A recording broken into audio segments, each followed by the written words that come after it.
Bismillahirrahmanirrahim. Hello everybody, good afternoon.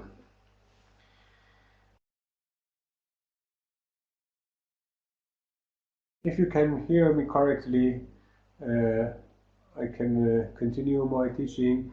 We have too much work today, and so uh, we must be quick.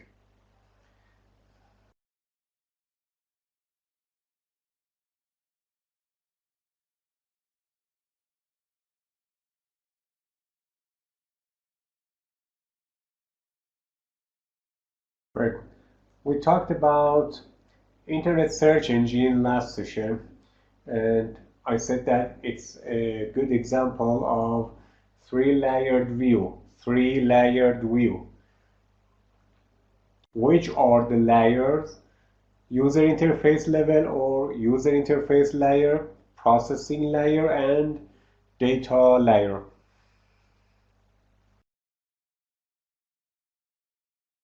Can you remember? Did we talk about it a lot?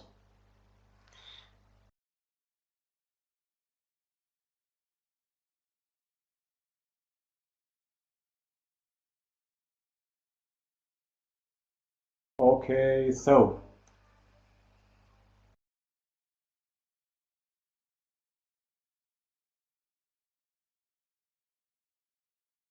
the three-layer separation we discussed offers various methods for the physical distribution of client-server model applications in several machines.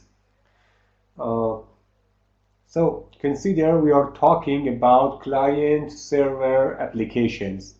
Client-server applications. We can organize client servers in different methods. The simplest organization has only two types of machines, as I said, server and client. It is the simplest organization. Why? Because it has only two types of machines.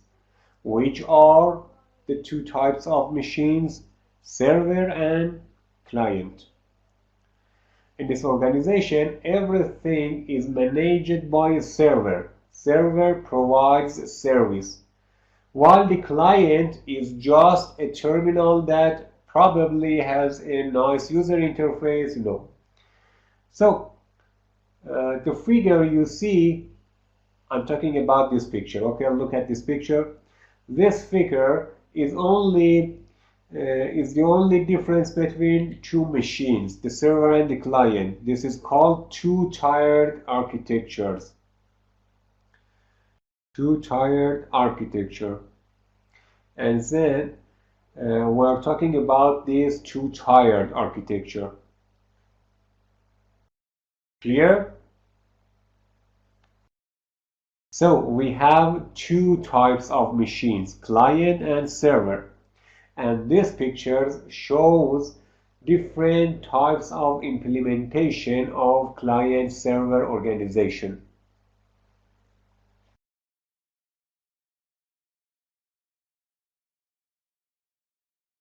Single-tiered, when we use its terminal and we use this terminal to access all the services which are provided in this terminal. Okay, suppose mainframe configuration. We have a mainframe computer, so you can use some services that this mainframe provides for you.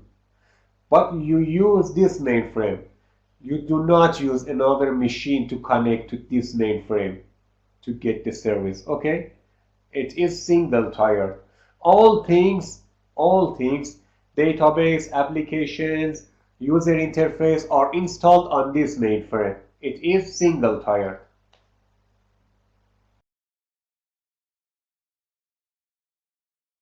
Yes, all in one machine. Two-tiered means we have two types of machines, clients and server. And this picture shows you different implementations of client-server organization. Good.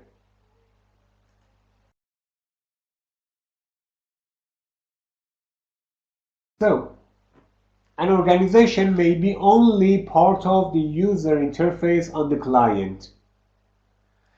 We put only part of user interface on client. In this case, as you can see, figure A.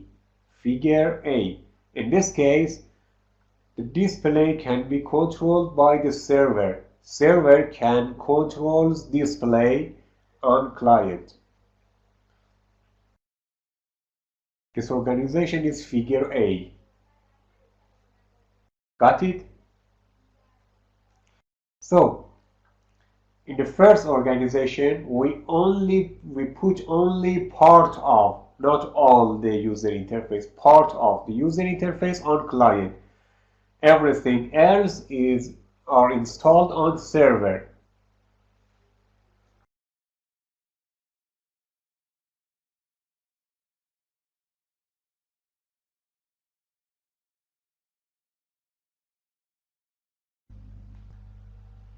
Got it?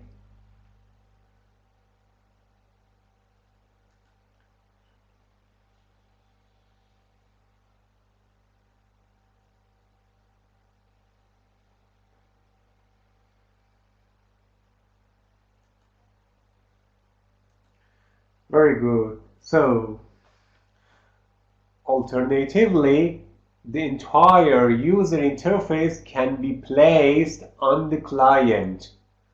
We place the all user interface on the client. See figure B. In figure B, we place all the user interface on client. This section is called front end. It is usually a purely graphic part, using special protocols and front end communications with back end part. Back end part is placed on server, backend, the application layer. If you are a web programmer, so you know what is front end and back end.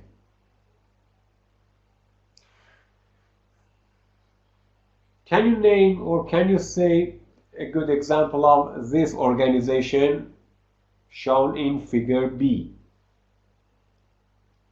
Give me a good example. We have talked about it.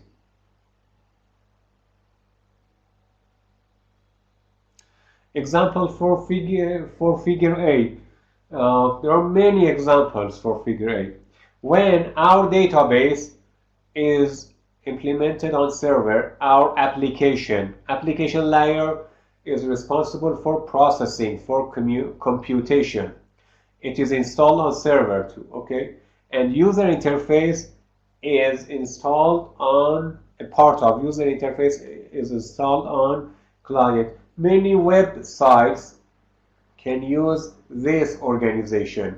We can have only part of user interface on the client here. But for figure B, we place all the user interface, the entire user interface on client. It is front end.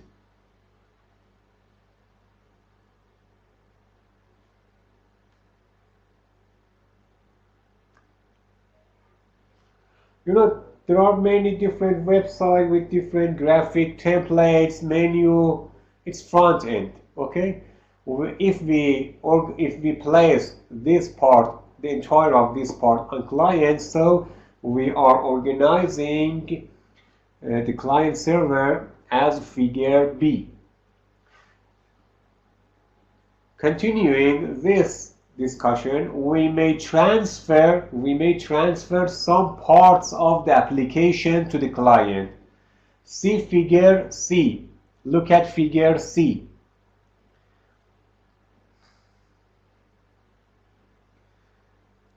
We transfer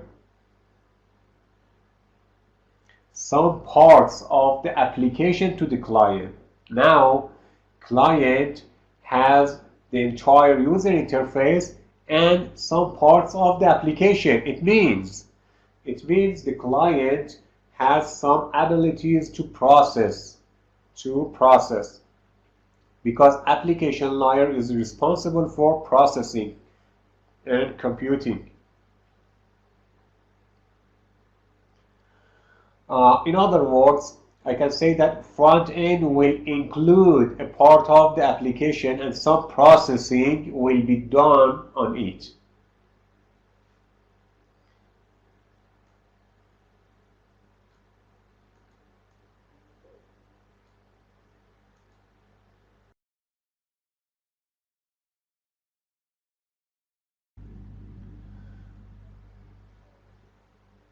A good example for figure C is some websites that provides you filling out a registration form. For example, suppose you want to fill out a registration form on a website. The registration form contains some necessary information: name, family, birthday, email address. Okay, so if you fill out the form and when you click on submit button, before submitting the form to the server, some processing is done on your client to check if you have input all the information in the correct form. For example, you must input an integer for your age, okay? But if you enter some characters for your age, you will see a notification that you must input age correctly. It is done on your computer by some JavaScript codes. So a part of application processing layer is placed on your client here.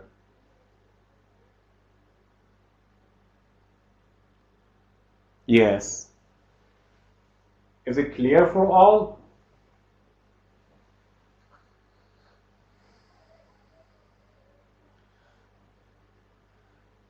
Is it clear for all students?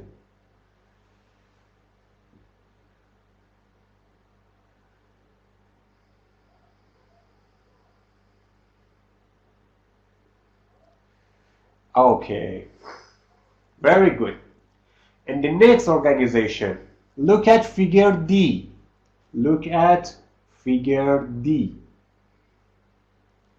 The organization shown in D and also E, figures D and E, are related to when the processing and application section is entirely on the client.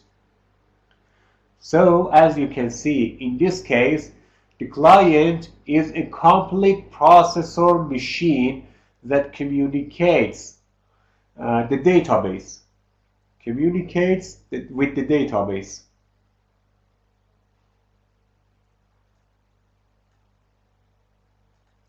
Can you give me a good example for D and E?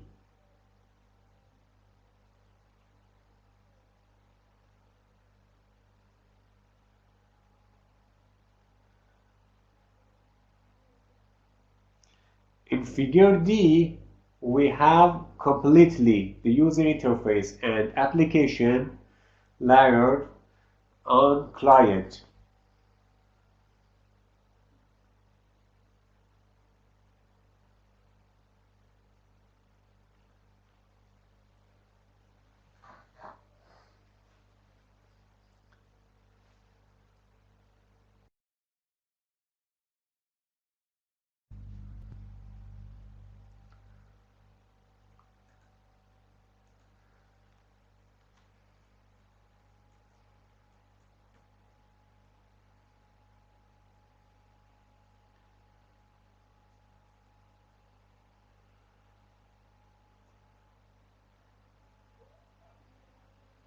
Have you heard about Microsoft SQL Management Console?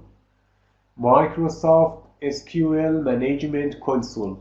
Have you heard about it? No, it's not about Facebook. Have you heard about Microsoft Management Console, Microsoft SQL Management Console? Facebook, I'm not sure about it. Maybe. I must think about it, okay? Uh,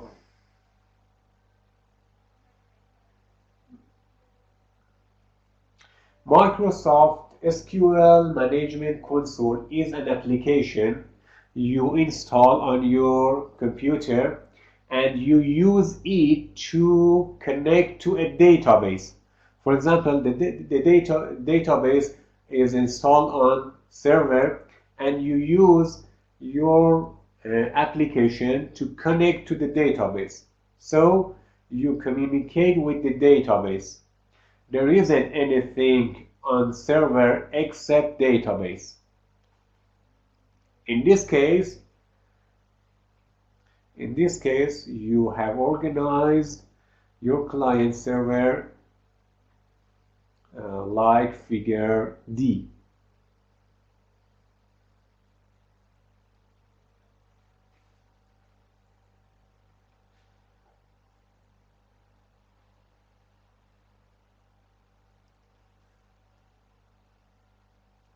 Yes, when you have only database on server, it means that all things are placed on clients and the database is placed on server.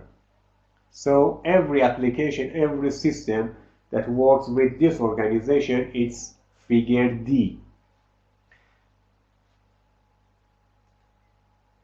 Finally, in figure E, part of the data is also transferred to the client. Look at figure E. It's the last organization we are talking about. As you can see, part of the data is also transferred to the client. That is, the storage disk on the client stores part of the data. We have talked about this example. If you remember, tell me.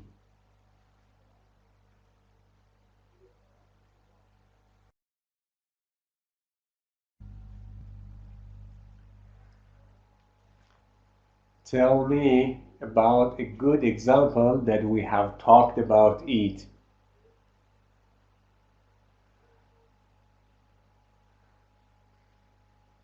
When some data is stored on your disk, on client's disk, it is called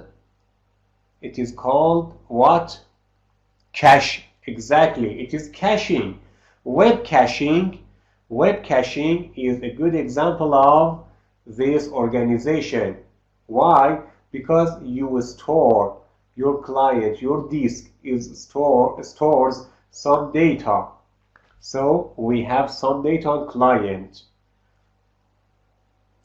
And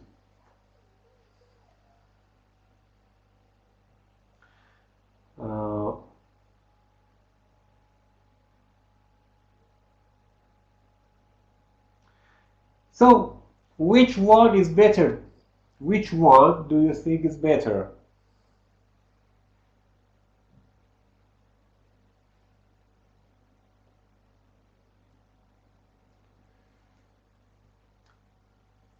Which organization do you prefer?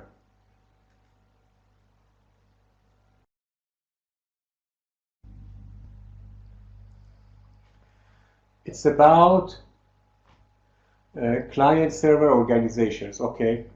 Which one is better?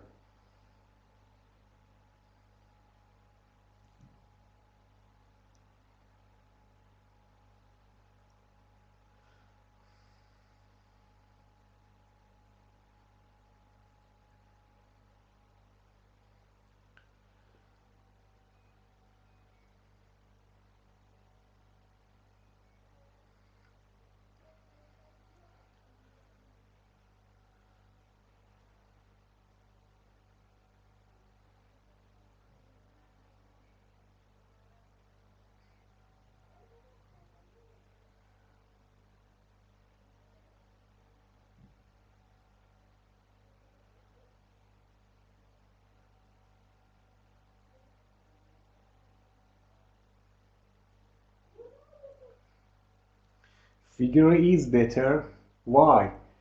Why do you think E is better? Everything you can do is on your PC.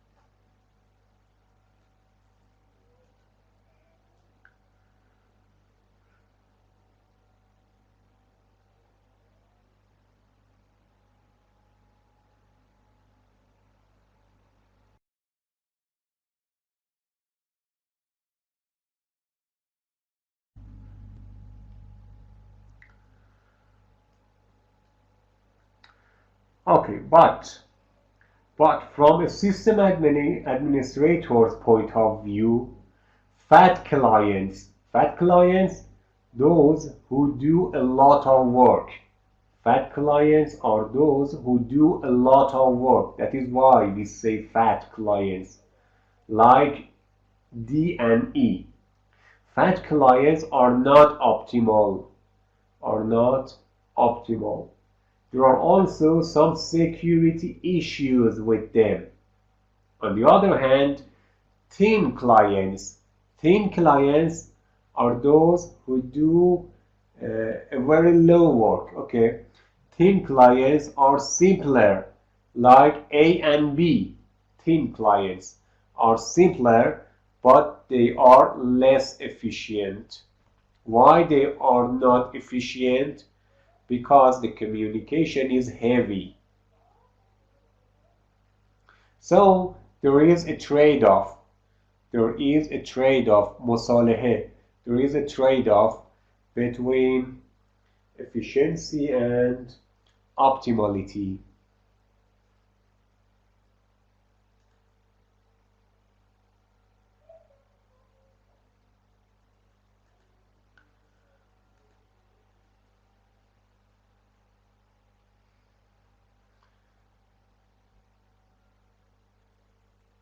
Okay.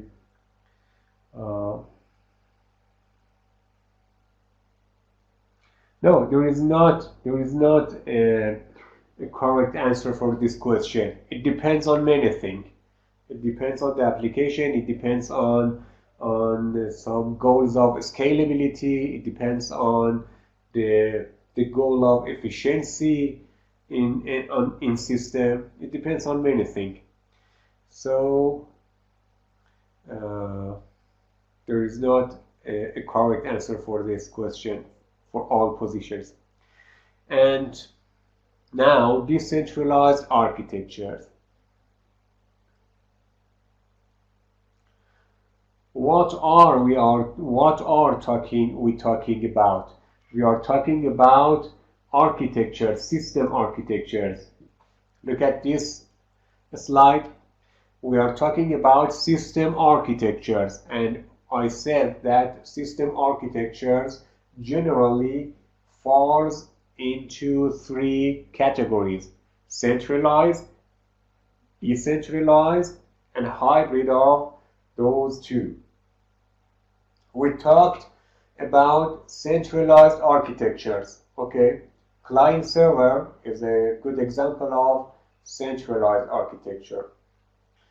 And so what is decentralized architecture?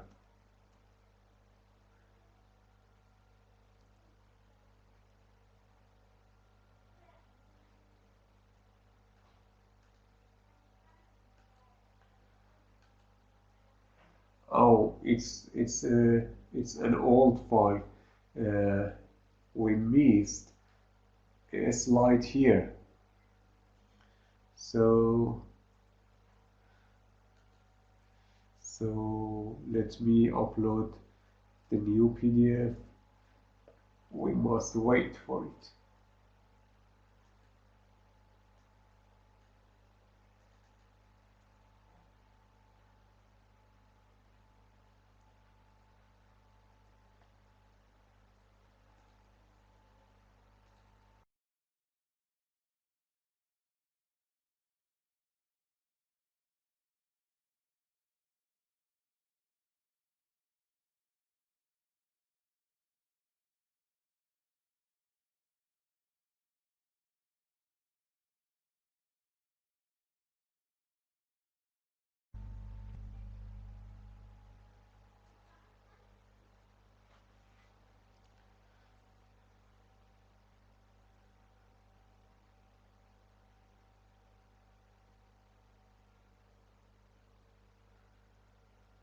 Do we have 2 sessions today?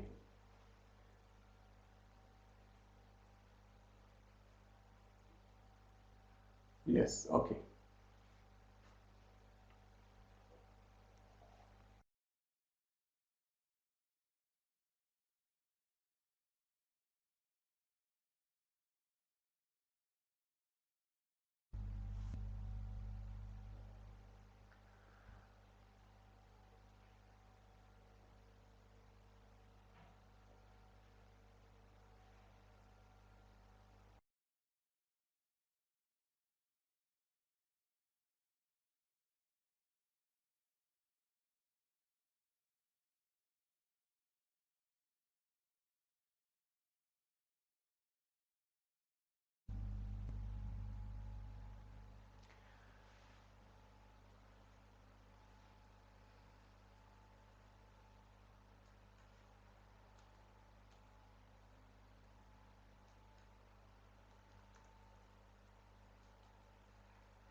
Okay.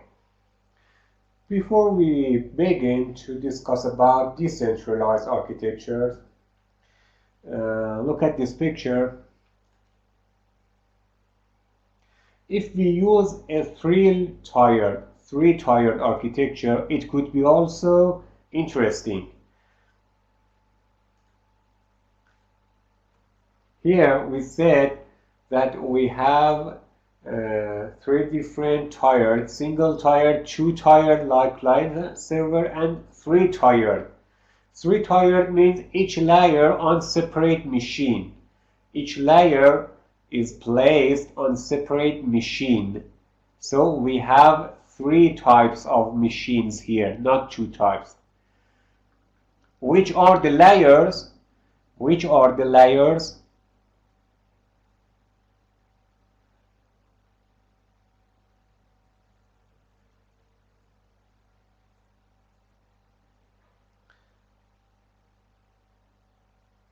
What layers I'm talking about? User interface, application, database. We have 3 layers, okay? User interface, application, and database.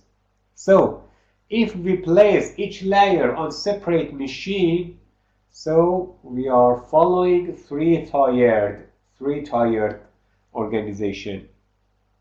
This picture is about 2-tiered because we have only 2 types of machines, client and server. So we place layers on these 2 types of machines, client and server.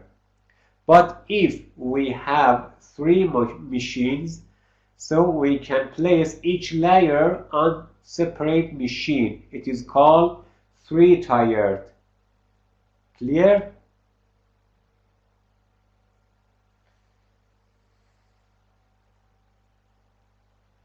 Yes, all the students?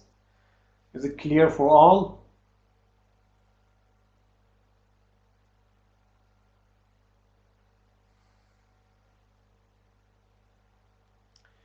So three-tiered is very clear and obvious. We have user interface on one machine, we have application layer on server, and we have different server for storing database only, database server, okay? So,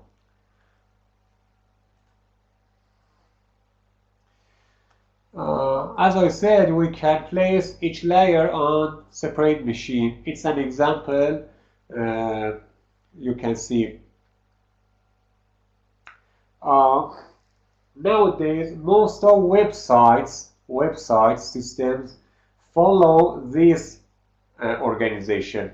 It means we have client, we have a server for application processing, and we also have a server for database.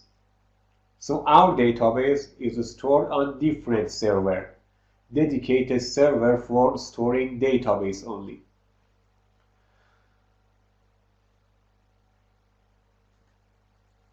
I think the picture is very clear.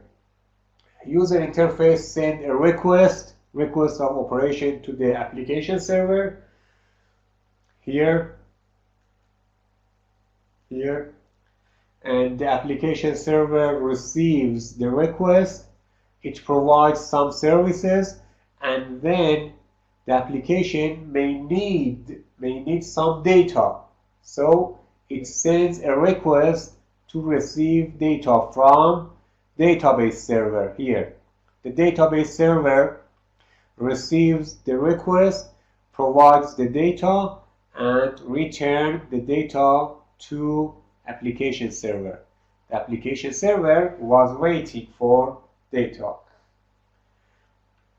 Once the application server receives the data, it completes its computation and returns the result to the client. Clear?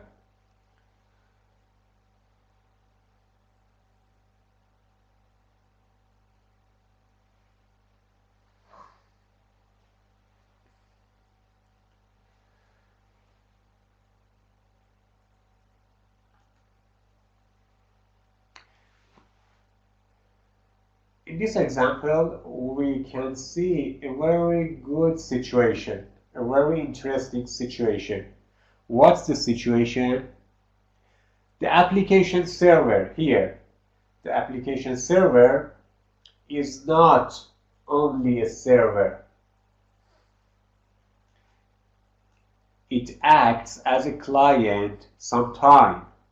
Application server here, application server is not server only.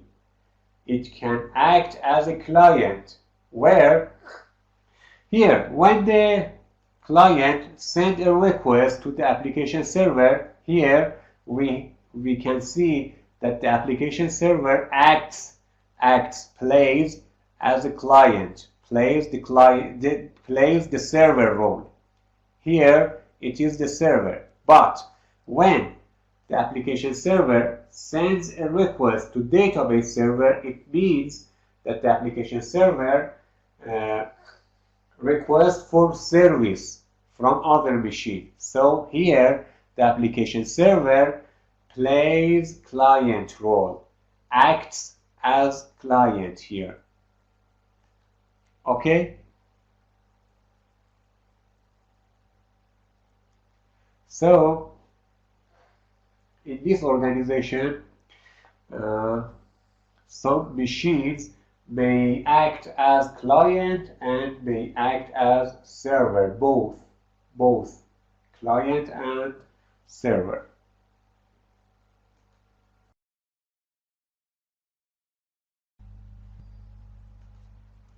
Well, and now decentralized architectures.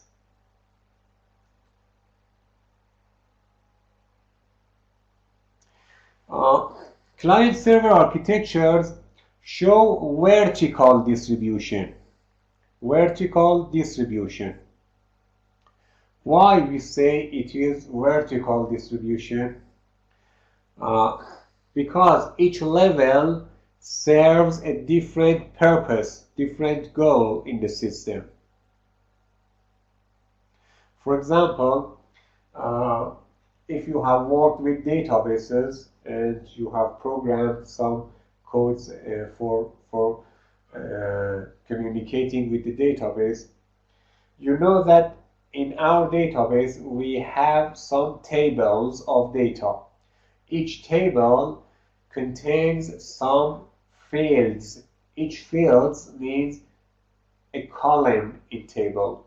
For example, a column for storing name, a column for storing age, a column for storing address, and so on. So we can store some columns of this table on one machine and the other columns on another machine. It is possible. That is why we say it has vertical distribution. توزیع عمودی, vertical distribution. But in horizontal distribution, توزیع افقی, in horizontal distribution, each node has the same processing capabilities and store and manages part of the total system data. It is called peer-to-peer model. Peer-to-peer model. نظير بنظير, نظير إلى نظير, you say, okay? Peer-to-peer.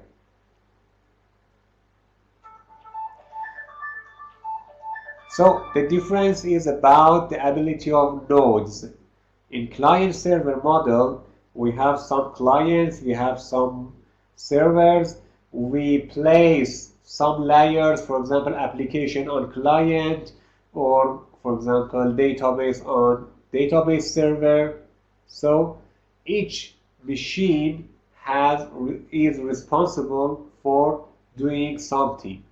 But here, in peer-to-peer model, each node, every node has the same processing capabilities and storing and managing the system. So we have better load balancing here. However, it is harder to manage than client server. It is harder to manage. It is difficult, more difficult to manage compared to client server model.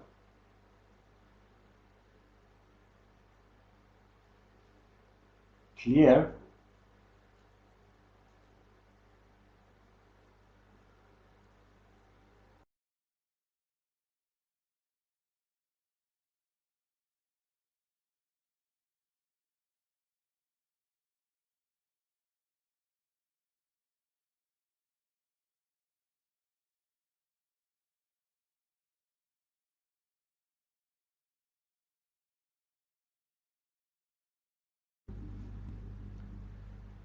Yes, peer-to-peer. I want to read from here, okay? A client or server in this model, peer-to-peer, a client or server may be physically split up into logically equivalent parts. We do not physically split. We split into logically equivalent parts, but each part is operating on its own share of the complete data set. So we have load balancing here. In peer-to-peer mode, each node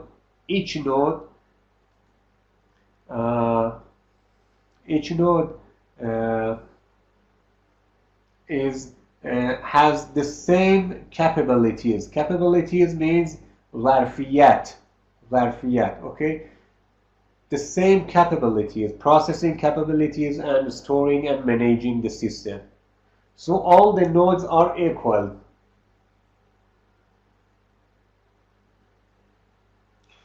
In other words, each node in this model, each node acts as a server for part of the total system data.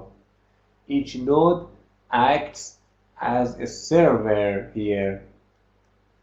So we do not have a specific server. In contrast to client-server model, we do not have a specific server. Each node may be a server here.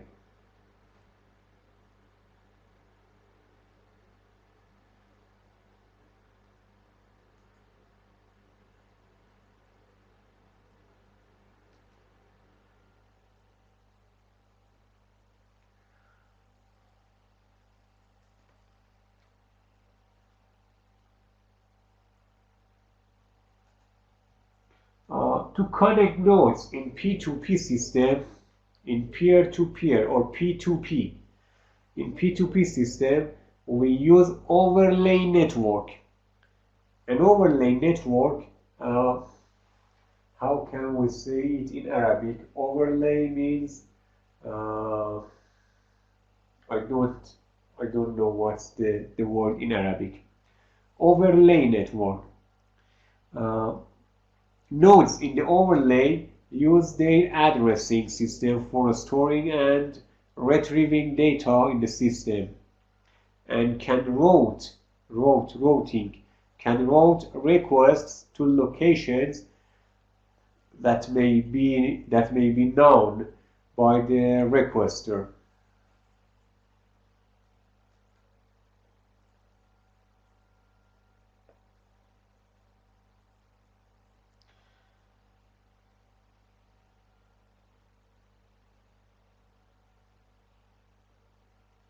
Overlay network is a logical network. In fact, it is not physical.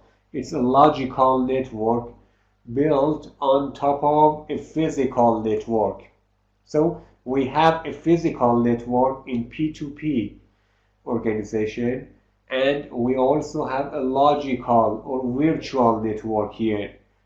It is overlay networks. A link between two nodes in the overlay may consist of several physical links. Look at this picture. Look at this picture. Here is an overlay network example. Okay.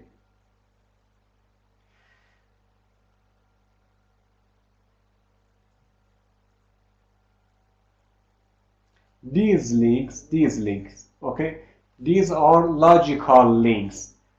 Dashed links are logical. It's not physical link. So there is not a direct link between these two blue circles. Okay, this circle and this circle, they are not physically and directly connected, but they are connected directly by a logical link here. It is logical link. So if we want to send some data between these two nodes, we must use this and this link. It is a physical link here. Okay, it is overlay network. It is overlay network. So a link between two nodes in the overlay may consist of several physical links. And messages in the overlay are sent to logical addresses here. So we use logical addresses, not physical addresses. Physical address like IP. IP is a physical address because the location is obvious, is clear. The IP can show the exact location, the physical location. But here, messages are sent to logical addresses. Therefore, we need some approaches to resolve logical address to physical, to convert logical addresses to physical addresses.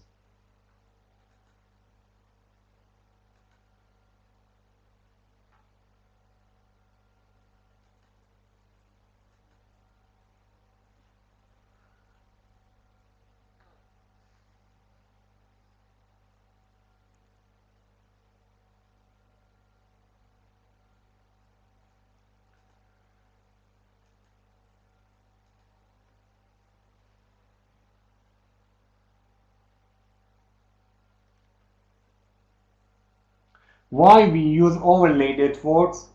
Because we want to balance loading. We want to balance loading. When we use client-server model, it is possible that servers are very heavy. There are many jobs to do. Okay. So it is not, the load is not balanced in this model. But here, all nodes are equal. So we have load balancing. It's the main goal and the main advantage of using overlay networks in peer-to-peer model.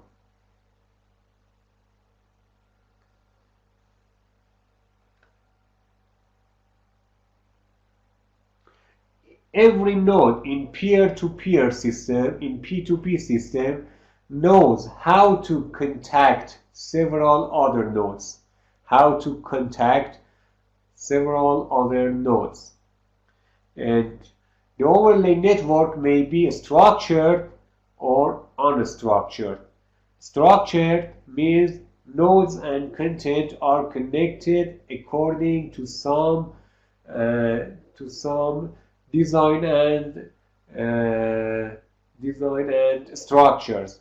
But unstructured means content is assigned to nodes without regard to the network topology.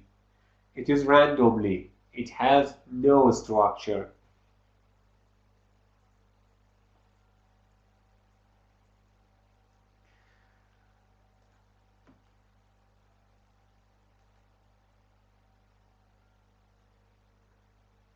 Structured peer-to-peer architecture.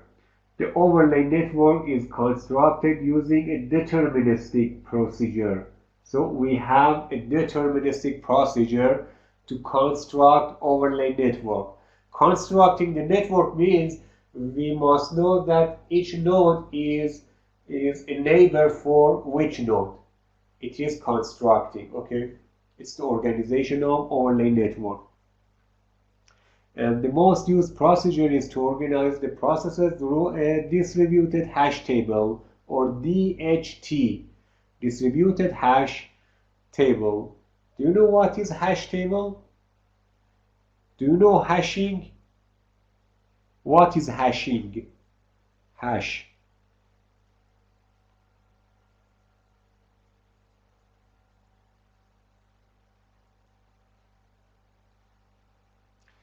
It's algorithm. Yes, it's algorithm.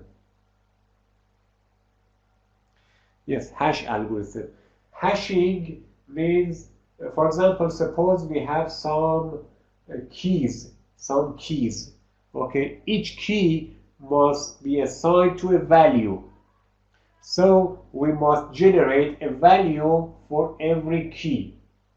But we are not allowed to produce the same values. So values must be different. It is randomly generated, but we must have some mechanisms to generate to not generate same values. These algorithms is called hashing algorithm.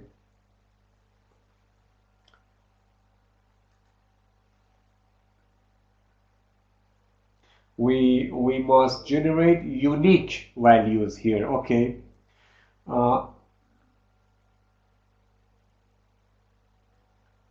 In a DHT, data objects and nodes are each assigned a key, okay? Key, which hashes to a random number from a large space. Why we use a large space? Because we want to be sure that our values are generated uniquely. For example, if our space consists number 1 to number 10, and if you randomly select a number and again you repeat your selection, with a high probability you may select the same number, okay? But if our space is large, for example, number 1 to number 1 million, and you select two numbers randomly, so with a high probability these two numbers are different and are unique. So we use large space for our hashing here.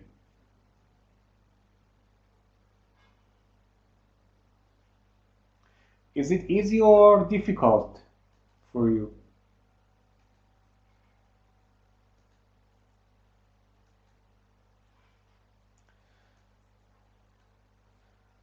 Is it easy or difficult for you?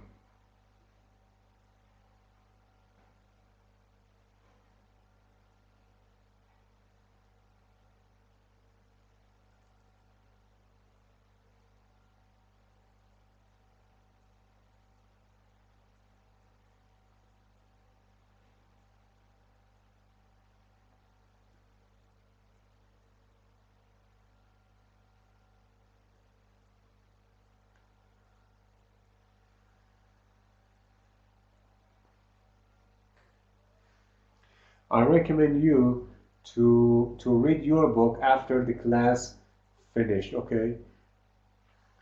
Go and open your book and read this chapter from your book to completely understand it.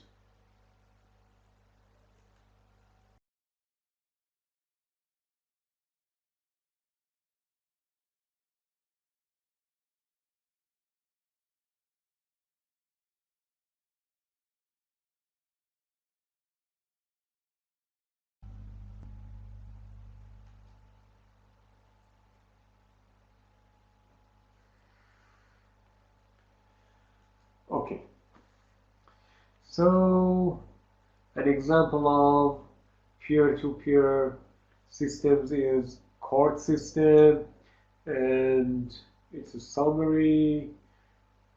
Also, content addressable network or CAN protocol is another example. And unstructured peer-to-peer systems. Let me skip these slides. Because we do not enough time and we have more important slides and chapters we must study and discuss about it. And so I skip these slides.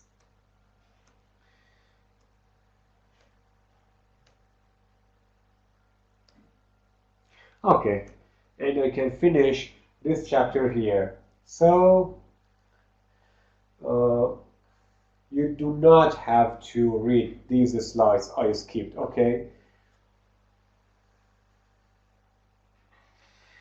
The next chapter I want to start is about migration. It's very important. It's more important than this chapter. It's about migration. We have talked about migration, if you remember. What can you remember about migration in distributed systems? Yes, مهاجرت. What do you know about migration? We have talked about it in distributed systems.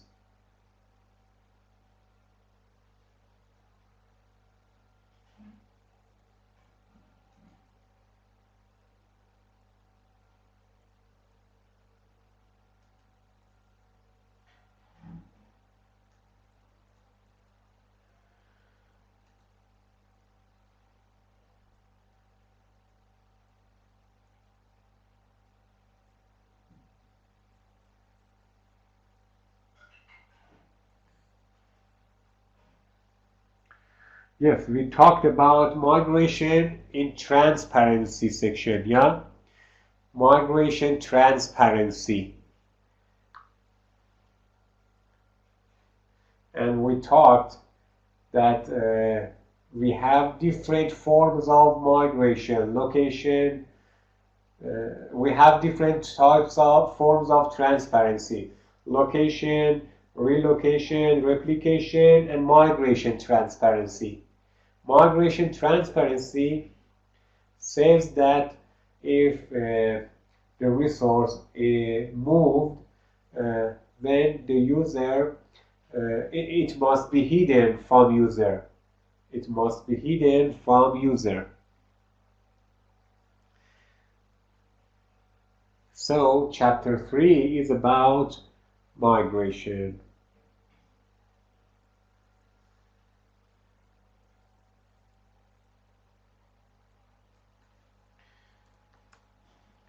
For this chapter, I use some slides and the file that my professor used it.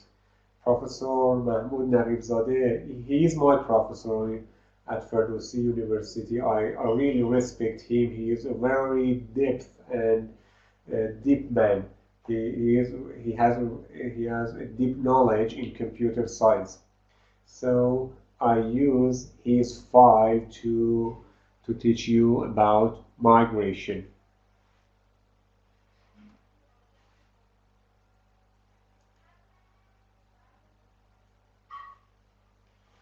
What can migrate? In distributed systems, what can migrate? Thread, process, computation, data, and application. Do you know what is thread? What is thread? Thread programming, if you have heard about it. Thread.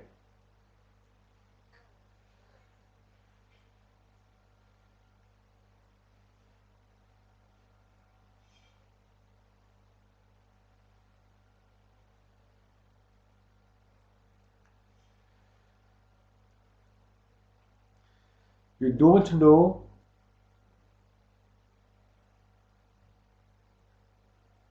You don't know what is thread? Thread. If you have past operating system, I'm sure that you must know about thread. And also process. What is process? Process.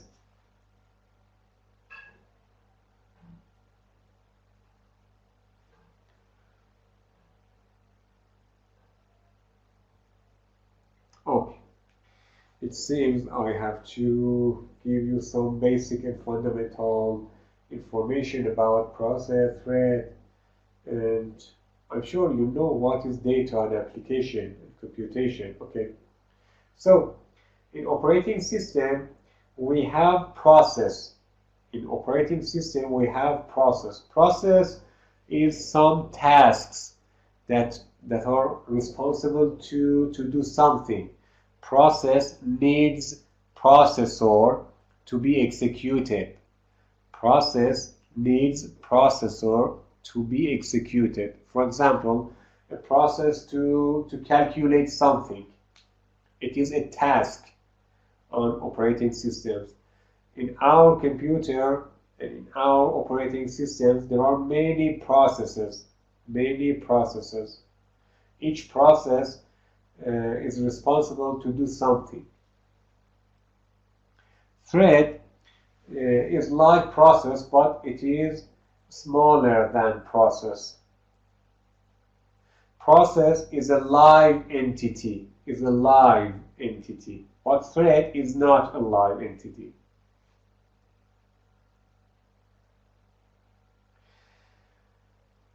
Each process may contains several threads, and each thread can be executed on different processor if we use multi-processor system. For example, Core i7 Intel processor. We have different processors, different multi-core processors, several multi-core processors in single machine. So each thread can be executed on different processing core. Thread programming can improve the efficiency on processing tasks. And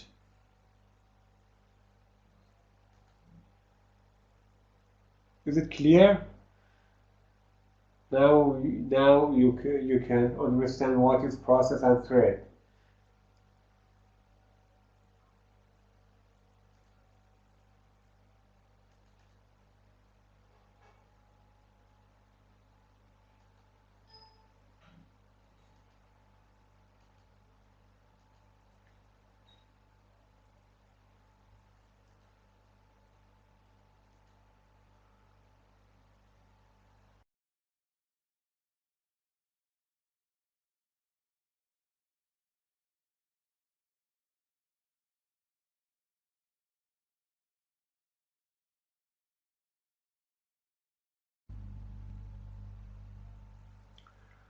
Okay.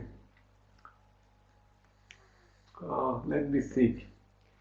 How can I simply explain what is process and thread?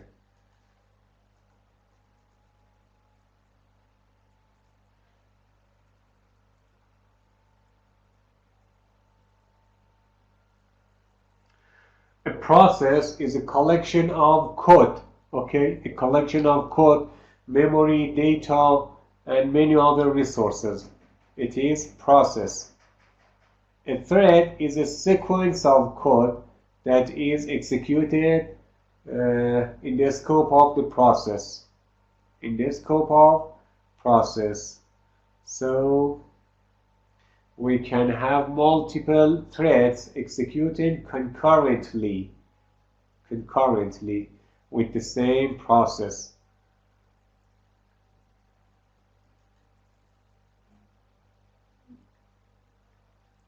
Threads are light process and share some resources, for example, memory.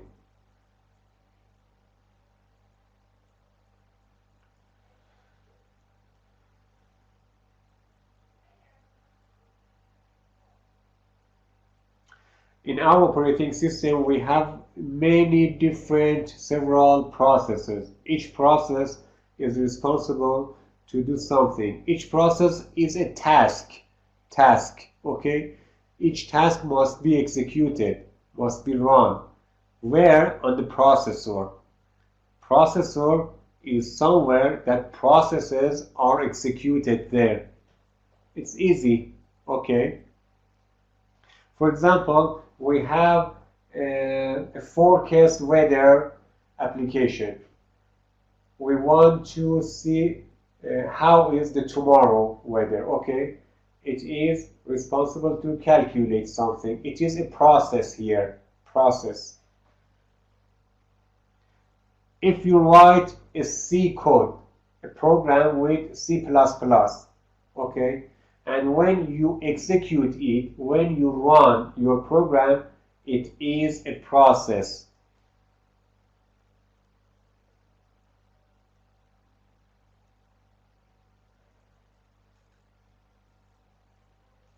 So, processes can migrate.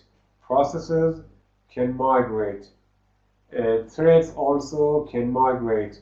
Computation can migrate. Computation means some small computational procedures. Data can migrate. We can transfer data from one machine to another machine. Migration means transfer and moving it from one machine to another machine. It is migration. Application can migrate. We can transfer an application from machine A to the machine 2. Okay, so applications can migrate too. So, firstly, we want to talk about process migration. If you do not understand the differences between process and thread, please search on internet, okay, and get some information about it. You must know what is process and what is thread. You must know, it's a must, because you are studying computer in master degree. So it is crucial for you to know the meaning of process and thread.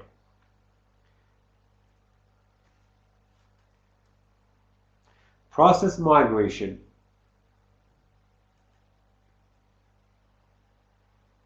One of the important issues in distributed systems is migration. It is possible to move a process from one place to another in a distributed system to do a specific job. This process may or may not return. So the process may return or may not return. The process is not the only thing that can migrate. We can transfer other types of resources such as data, application, computation. I talked about it. So we must first know about process and process migration. A process with all registers and flags and the program counter PC that is most important, and a series of other things. Also PCB or process control block. PCB, process control block, which is a set of process information including process name, parent name, and children's name, and process mode, process state, whether it is running or sleeping or blocking.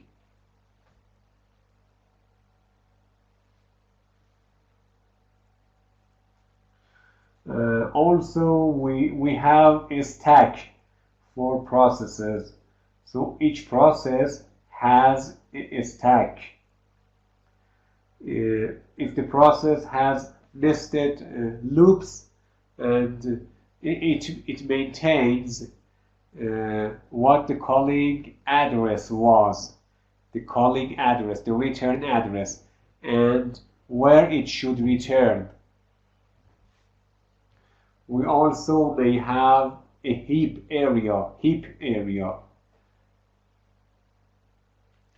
area is used when we want to use a queue or linked list or advanced data structure. Heap, linked list, pointers, trees, these structures, data structures, need heap area.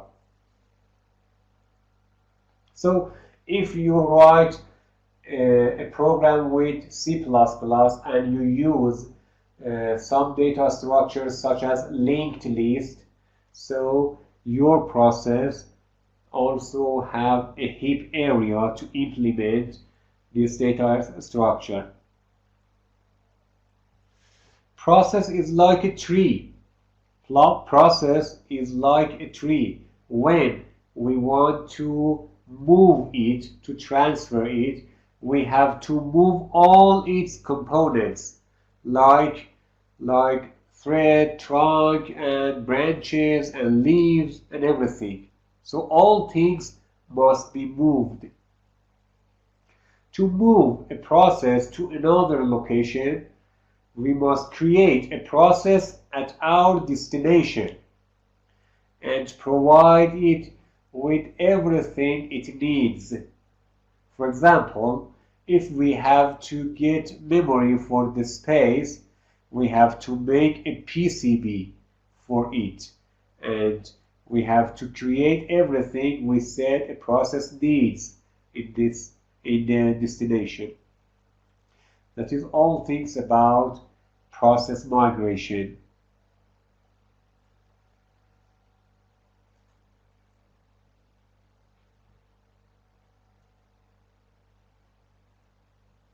How are you, students? Are you there?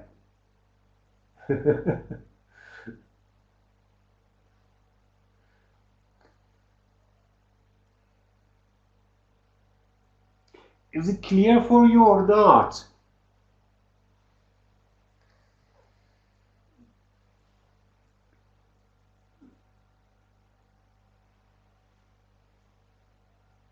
No? عفوا.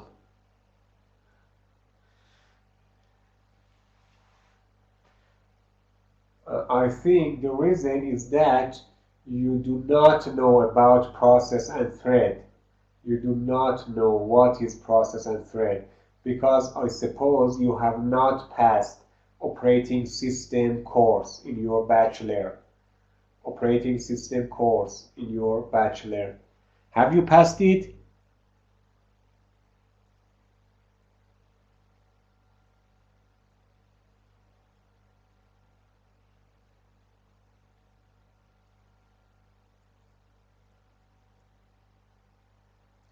"10 years ago." Okay, if you have passed it, so you must know what is process and thread. It's very easy and fundamental in operating system.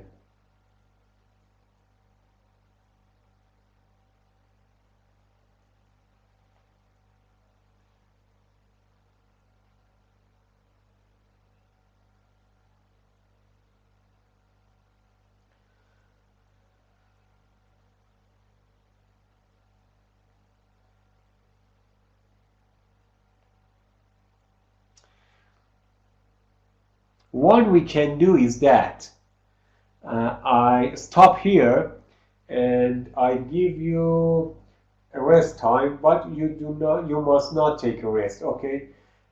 Please go and search about process and thread in operating system and get some fundamental and basic information about it, okay? So we can start our session at 6 o'clock. About 40 minutes later. You have 40 minutes, okay? You have 40 minutes to search about process and thread in operating system. Please get information about thread and process in operating systems, so we can continue our discussion at 6 o'clock. And therefore, I can finish this session here. خدا حافظ.